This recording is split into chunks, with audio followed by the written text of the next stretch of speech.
ذلك لنثبت به فؤادك ورتلناه ترتيلا. واجب القدر ناظرین کرام اور طلباء کرام،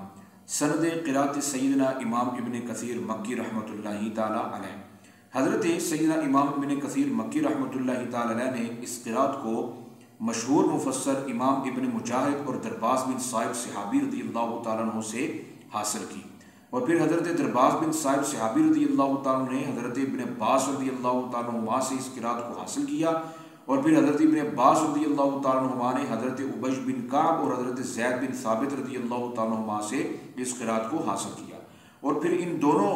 اصحاب نے حضرت زید بن ثابت اور حضرت عبیش بن کعب رضی اللہ تعالیٰ عنہ نے رسول اللہ صلی اللہ تعالیٰ علیہ وآلہ وسلم سے اس قرات کو کیا کیا،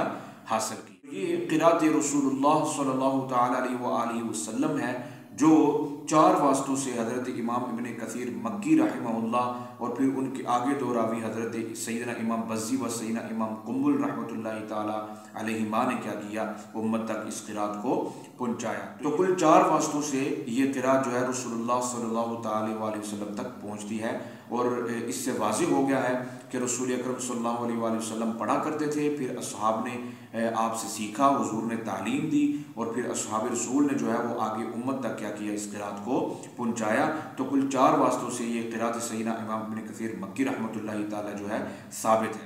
دعا کریں کہ اللہ کریم اس قرات کو ہمیں سیکھنے کی توفیق عطا فرمائے، اور اس عظیم کتاب کو جو ہے وہ درست تلفظ کے ساتھ پڑھنے کی توفیق عطا فرمائے، سمجھ کر اپنی زندگی اس کے مطابق گزارنے کی توفیق عطا فرمائے۔ مجھے نہ چیز کو اپنے دعاؤں میں یاد رکھیے، اگلے لیسن میں ملاقات ہوگی۔ اللہ حافظ، السلام علیکم ورحمۃ اللہ وبرکاتہ۔ وقال الذين كفروا لولا نزل عليه القرآن جملة واحدة